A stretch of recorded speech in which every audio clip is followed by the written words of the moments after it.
Welcome everybody to DSLR Fast Start.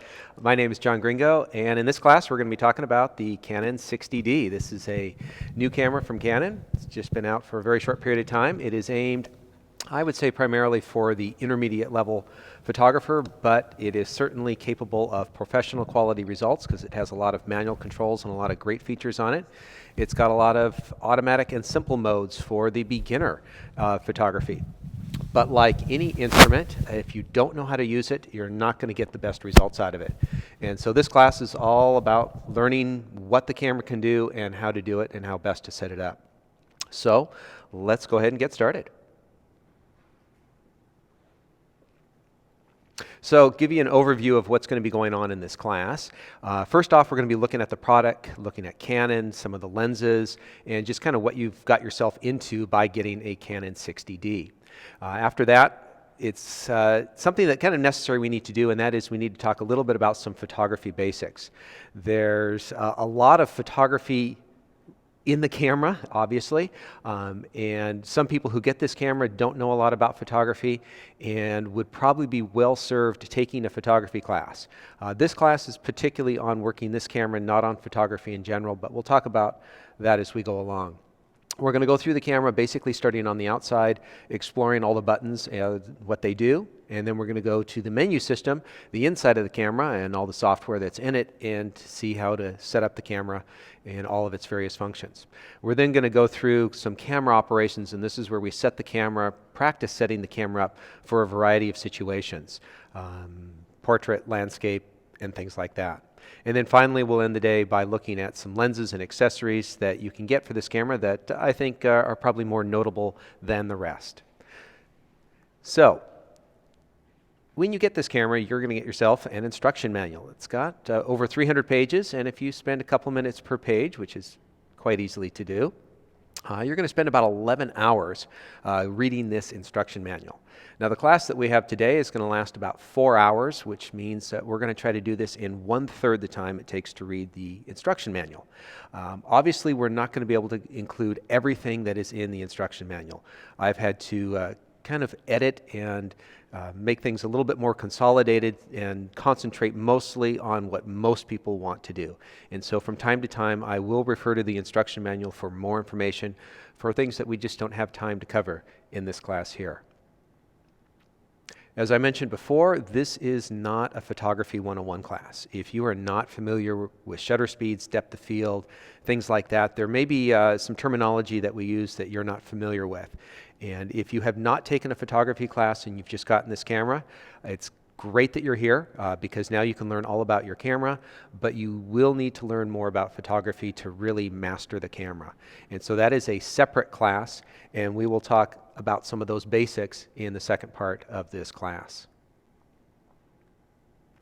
So let's talk about kind of the product overview, generally what you've gotten yourself into by purchasing a Canon 60D. First off, it's a Canon camera. Canon is a Japanese company that specializes in optical products. They make cameras, professional quality videos. They make amateur lenses and cameras, point and shoot cameras, for instance. They have a lot of different office products, and that's where a big part of their company is. And they also make their own circuitry within the camera. So the circuit boards, the CCD sensors, the CMOS sensors that are in the cameras themselves, they actually make those themselves. So they are a very large company. Just a real brief history on them. They started in 1933. Their first camera was a rangefinder camera. Things didn't really get going until the late 50s when they introduced their first SLR, a Canon Flex. And we'll talk more about what an SLR is coming up in a moment. Their first professional camera was the F1 from 1971. And then in 1987, a rather big change happened, and that is that they changed the lens mount on their camera. And this is real important to anyone who wants to buy older lenses. You want to make sure it's not part of the old FD system. They have a new EF system. We'll talk more about lenses at the end of the day, but they made a big change, and they changed their bodies and lenses to a whole new system to accommodate autofocus. And that's what a lot of our systems on the camera are now based on, and that changed from 87. In 2000, they had their first digital camera. It was the D30, and I remember that pretty clearly because it was $3,000 and 3 megapixels. And you compare what you're getting in this camera at 18 megapixels for around $1,000. This would be an amazing camera to take back in time to that point to show what cameras were going to be like. Now, the Canon cameras that are offered are a full range of cameras, from very, very much amateur level to top-of-the-line professional cameras. And this camera, the 60D, fits pretty much in the middle of it. Something that definitely any amateur would probably like to have, and even some professionals might like to have as a backup camera. It has some nice features that are not on other cameras. One of the great things about getting a Canon camera is, of course, all the lenses that you get to choose from. There's over 50 different lenses that are just about going to do anything that you can imagine. Super wide angle, telephoto, fast lenses, big zooms, all sorts of lenses. And then finally, rounding out the system, they have a very good flash system. They have a number of flashes, macro flashes, on-camera flashes to shoot weddings and so forth with. They have a very good flash system that you can add onto it. So it's a camera that you can customize to the way you want to work. Now, the 60D's kind of position and heritage, first off, it's got a couple of cameras below it, the Rebel series, and it's got several models above it, 7D, 5D Mark II, and then the 1D Professional series. The 60D came out in 2010, very late, really didn't become readily available until 2011. And it is based pretty closely off of preceding cameras, the 50D, 40D, and so forth, all the way back to the D30. So as you can see, it's about the 8th in a generation, in a long line of it's about 8th in a long line of cameras that have been coming from Canon. And this is where they started. The D30 was their first digital SLR, and this is a direct descendant of it, if you will. So next up, we're going to go through a box opening. We're going to go ahead and open this box right here in front of me, but there's a list of items that you're going to get in there, and let's go ahead and open up this box and see what we got inside. So when you buy the box new, this is a kit package. It's got the 60D and it's got the 18 to 135 lens. Starting with, you're going to get some warranty cards, which lets you know that you have got an official product from Canon and it's not a knockoff of some sort. There'll be a package of information that includes software, and this is for downloading the raw images and some image browsers. It's not completely necessary depending on the other software you have. Personally, I like to use Lightroom, and a lot of other photographers like to use that program too, and if you do, you're not going to need this software, so it depends on whether you have that or any other software that you like to use. The instruction manual is in here, and as I say, for anyone who's new to Canon or new to this camera, it's good advice to keep that around because there's all sorts of bits of information in there that you may want to know at some point. As we dig in here, let's pull out the camera first. Nicely wrapped in bubble wrap, and then of course another little clean cloth here. And so here's our camera, nice new camera. I'll set this down right here in front for the moment. Inside you're also going to get some things like a camera strap, which is a nice camera strap. It's got the big old Canon logo on it, which some people love and some people detest. We have some cables to hook it up to a TV. If you want to do a slideshow on your TV, you can hook your camera directly up to an HD TV, for instance. This is actually cables for a traditional TV, but we have cables for, oh, do we not? Oh, we don't. This is the USB cable for downloading the images if you want to download directly from the camera. Personally, I prefer a card reader. I'll mention that later in the accessory section.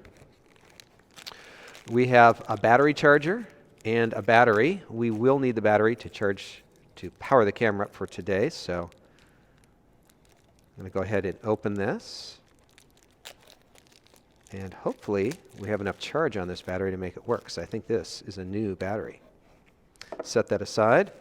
And then in here, the all-important lens. And so this is the kit lens as this package is supplied. You can also buy this body alone. This is the 18 to 135. It's a good basic zoom lens to get started with. Set that right there, and then we'll go ahead and put this aside and start putting together our toys. So we got our camera, our lens. Let's go ahead and mount the lens up. And on this camera, we'll talk more about this, but there is a mounting index, a little white square right there. And on the lens, you can see there is also a white square. So we're just going to match those up like that. Turn till we hear a click, and it is properly in there. Next up, we're going to go ahead and put the battery in. On the bottom of the camera, there's a little latch. Drops in, locks in place like that. The camera is not sold with a memory card, and it uses an SD memory card, which we're going to go ahead and mount right in the side like that. And our camera is turned on, and we're going to be ready to go here. So that's what you get in the box, and if you buy the body only, you're going to get everything just like that with the exception of the lens. So, care and handling of the camera. Let's talk about this for just a moment. When you get the camera, it comes with an instruction manual, and it's got all sorts of warnings in there about things you should or should not do. And it's going to say things like, don't get it too hot, don't get it too cold, don't drop it, don't get it wet, don't take it apart, don't leave it by a giant magnet, don't store it with corrosive chemicals, don't store it with highly radioactive material. I might have made that one up, I'm not sure. Don't fire the flash at someone driving a car, don't use around flammable gas, don't swallow the battery, and in essence, don't be stupid with it. And we kind of all get that. I mean, we know that it seems ridiculous that they even include that in the warnings. But the ones that people do ask about is the camera is not waterproof, do not get it wet. What does that really mean? Because everybody wants to be able to take the camera out into a light rain, or they want to know, is it going to dissolve if I get a couple drops of my Starbucks coffee on it? Well, the camera is not weather sealed, and that's one of the things that is true of some of the professional end cameras. They have weather sealing around all the openings. There's a lot of openings on the camera. If you think about every button on the camera is a potential place where water could seep in, get into an electronics board, and ruin the camera. So conceivably, one drop of water in the wrong place could ruin the camera. However, that rarely ever happens. The types of cameras that get ruined by water are people that drop them in a swimming pool or a river or a lake, and people who stay out in the rain far too long with their camera. How long is too long? Well, it depends a little bit on the rain, but if it was a light, misty rain, I don't see a problem going out there for 10 minutes and shooting pictures. Or if you're out there taking pictures, keeping the camera under cover, whether it's a roof or an umbrella or your raincoat, and then taking the camera out to take some pictures when you really wanted to get that shot, that would be appropriate use of it. As I say, it's not a waterproof camera, but if it was raining, I wouldn't be shy about going out there and very carefully using it and then trying to dry it off as quick as possible. If you are out shooting and it gets wet and it stops working, it might come back to life. And the way you can help it come back to life is by opening up the camera and letting things air out. So for instance, you can take the lens off, you can take the battery out, you can open up the memory card door, and you can basically let the camera sit there and breathe like this. You don't want to take a hot air blower, hair dryer or something and blow it on it. Just let it sit in a warm, dry environment like this, and there is a pretty good chance that it will come back to life once it has dried out. If it hasn't, it'll need to go to Canon repair services and need to be fixed, and that could end up costing you several $100s if they can fix it, which they most likely can. It's just a matter of money. The other little warning that you get with this camera is that Canon is not liable for damage if used with non-Canon accessories. There's a lot of different things that you can hook up to this camera. We have different lenses, flashes, memory cards, batteries, and then when we get into the side door here, there's a whole bunch of different plug-in cables that you can get from remotes, USB cords, and so forth. Canon does not want to be held liable for damage to your camera if you hook up something crazy to it. In general, I haven't seen any cameras get damaged in that way, but there are some features that you may not be able to take advantage of if you have an aftermarket accessory put on. One of the areas I would strongly recommend Canon accessories is in the flash department. The communication between the body and the lens is fairly sophisticated, and Canon does a really good job at that. So I'd probably stick with a Canon flash. For lenses, Canon makes a lot of great lenses, but there are some other manufacturers that make good lenses as well. And there may be some features, and I'll mention these as we go along, that may not be able to be communicated back and forth between the body and the lens. And there are some other accessories that you can hook up. Generally, you're not going to damage the camera. You may not get all the features and benefits of what the camera can do. Was there any questions that you kind of had popping up on some of those warning things there, Susan? I had a question. Sure. I want to know about this giant magnet. Yeah, well, you know, a memory card. Where would you find a giant magnet? A speaker. Just like a stereo speaker? A stereo speaker has large magnets in it, depending on where they're located. You know, you go to the local bar, shoot their concert, you may not want to store your memory cards on top of the speaker. Wow. But it's not so much the camera, it's more the memory card. So don't put your camera on top of a speaker either? I probably wouldn't, no. If there's a memory card in there. Yeah. Okay, where else would we find a giant magnet? I'm just curious. That's probably the biggest one that most people are going to be around. You know, I wanted to see if going through the airport security, because you go through the metal detector there, and so I took a memory card through the metal detector to see if it would have any problems, and that's not a big enough magnet. Okay. So that's not a problem. So, and going to the airport is not a problem with any Going through the x-rays is no longer a problem. I okay. mean, luckily, digital cameras came around just at the right time, and that was a big problem with film getting x-rayed, but you can have your camera x-rayed and that's not a problem. The same thing with the memory cards. Awesome, good to know. It's a good little tip there. That is a good tip, because I'm always paranoid. Yeah, no, x-rays are not a problem on your camera. Okay, awesome. Thank you, Tweet John. that. Tweet it. That's a good one. That's a good tip. X-rays are not a problem. All right, next up, I want to talk about preparing the camera for shooting. First thing you want to do is you want to charge the battery, and that's going to take about 2.5 hours. In general, you're going to get somewhere around 1,000 to 1,600 shots on it. It depends greatly on how much you use live view, how much you're reviewing images, how much you use stabilization, how much you use the built-in flash. So your mileage may vary, but around 1,000 to 1,600 shots. We've already attached the lens, showed you how to do that. We've installed the battery, which is good. We've put the memory card in. Let's go ahead and turn the camera on. We turn the camera on right back here. Flipped it on. We're good there. And this may be the last time I say this, but for those of you following along, go ahead and put your camera in the green auto mode with the mode button on the top left. That's that green box. And what we're going to do here is we're going to press the shutter release and take a picture just to make sure our camera is working. Camera focuses, flash pops up, and we've got a picture. Let's see, make sure we got our picture here. Yep, got a picture of our students. All right, to get to know how to work this camera better, you also have to have some knowledge about photography. And so we're going to talk about some photography basics here. Now, unfortunately, this is not a class in photography. It's not Photography 101. We don't have time to go into all the elements of photography. But if you would like to get into it, here at Creative Live, we do have a class called Fundamentals of Digital Photography with somebody by the name of John Gringo.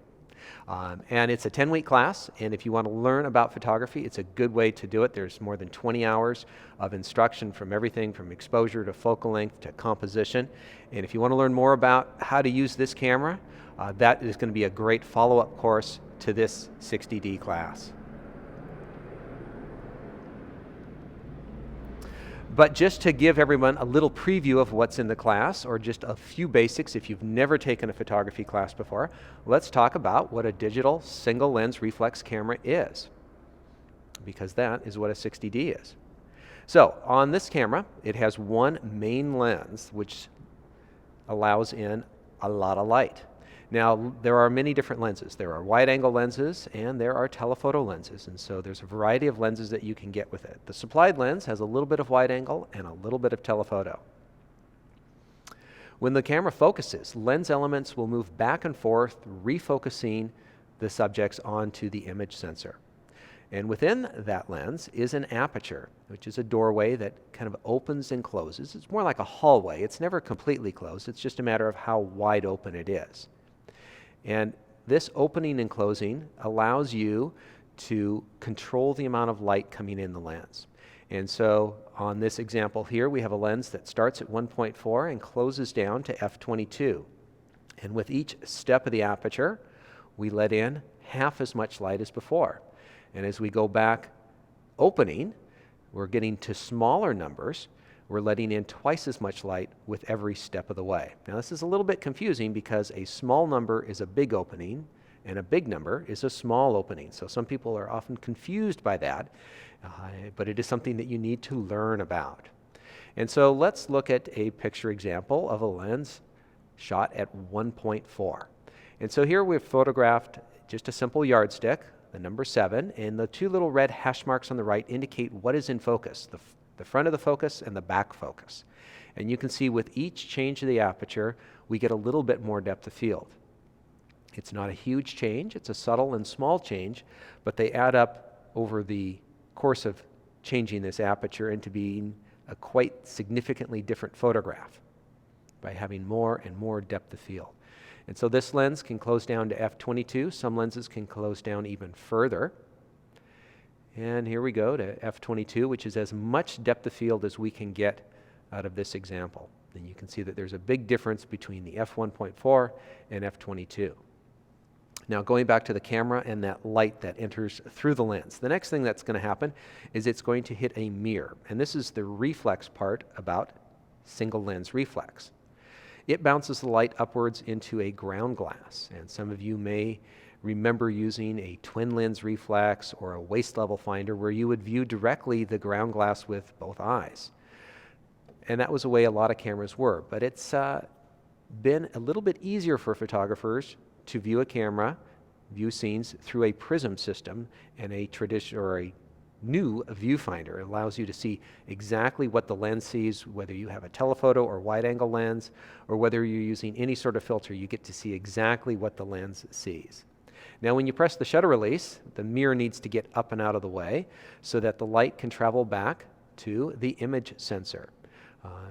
If you had a film camera, this is where the film would be. Now this image sensor is really important. It's the heart and soul of the camera, and we're going to talk more about image sensors and their size in just a moment, because the size of the sensor is very important as well. Now in front of the sensor, before the light gets there, there is a shutter unit. It is a curtain that opens and closes for a particular amount of time, and it is a two-part unit. It has a first curtain that opens and allows light into the sensor for its particular length of time, and then a second curtain will come down and close it. And these curtains are typically 3, 4, 5 blades of titanium or very light aluminum, so they can move very, very quickly. And then the mirror returns down, allowing you to see back through the viewfinder. And so while you are taking pictures, you cannot actually see what you're shooting. It's for that very quick moment you don't get to see exactly what you're shooting. Now these shutter speeds are really important because they can be used for a variety of situations. So a very fast shutter speed, like 2,000th of a second, will stop a bird in flight.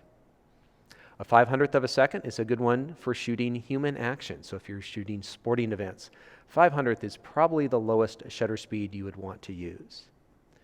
Getting to a more moderate shutter speed, 125th of a second for something that's not moving too fast, in this case, some camels walking in the desert, it's a suitable shutter speed.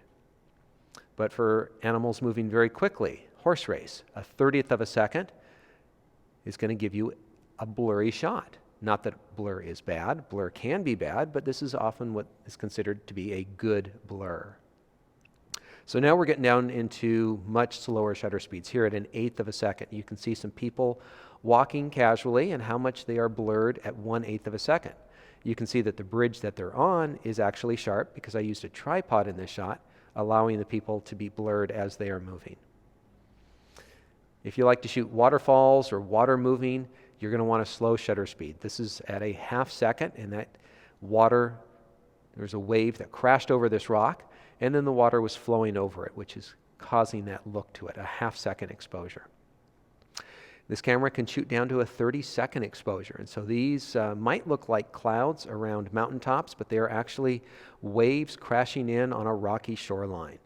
And so a 30-second exposure, it's mostly nighttime out there at this point, a little bit of moonlight illuminating the water, so these long shutter speeds can be a lot of fun to do because you're not exactly sure what you're going to get when you set it up. Now we said we were going to talk a bit more about the image sensor, and this is where we're going to do it. When you walk into the camera store and you look at all those cameras behind the shelves, what may not be apparent is that the image sensor that is in these cameras is of a different size. And let's talk about the different sizes that are available, because whether it's a single lens reflex or one of the smaller point and shoots, there's a large variety of sizes available. And that size of the sensor is really important to the way lenses look and to the types of pictures that you can get and expect out of these cameras. The cameras, for single lens reflex cameras, there are 3 common sizes up there. And if you recall 35 millimeter film, which was a big standard in photography for a long period of time, well, it had a height and width of 24 millimeters by 36 millimeters. And this was what we used for quite some time. There are some digital sensors that have exactly that size sensor, and we call those full frame sensors. And we call them full frame because they're the same size as the 35 millimeter sensor. And it has what we call a crop factor of 1.0, which basically means it's the same size as 35 millimeter. These are great sensors. They're very high resolution. They're very good in low light. I kind of wish all cameras had them. The problem with them is that they're pretty expensive to make. And so the camera manufacturers started making smaller sensors because they could make cameras more affordable. So Nikon has a sensor out there that they call their DX sensor, and it has a crop factor of 1.5. Now the camera that we're talking about today, the 60D, has an APS-C sensor. It has a 1.6 crop factor to it, and it's just a smidgen smaller than the Nikon DX sensor. And so this will be important when we choose lenses, and we'll talk a little bit more about this when we get to the lens and accessory section. So this was all basically a little bit of a cut from my class called Fundamentals of Digital Photography. If this did not fully explain everything about photography to you, you may want to take a look at the class. It's a downloadable class. You can get it right here at creativelive.com. Take just a moment here and see if there's any questions before we get started on the next section. I just want to give you a couple of comments. There definitely are people in the chat room on Twitter who have watched your course before. Oh, good. And they are saying how great it is. And Dr. Blind, want to give him a shout out, said that slide particular, it's the best SLR and f-stop description animation I've seen. Good job, John. Tell him, won't you? Oh, thank you very much. Appreciate that. Yeah, so another amazing animations that you'll get in your fundamentals It's one of the class. things when I teach photography, I'm a very visual person. I think photographers are visual, and so I create my own graphics and animations to help explain how things work. Hours and hours and hours. Far too many hours, but to your benefit. Right. Also, just to say about the fundamentals class, advanced students are kind of wondering if there's anything in there for them. And we were just saying, you know, it spans from beginners to advanced students, and you're going to learn something new from that class no matter.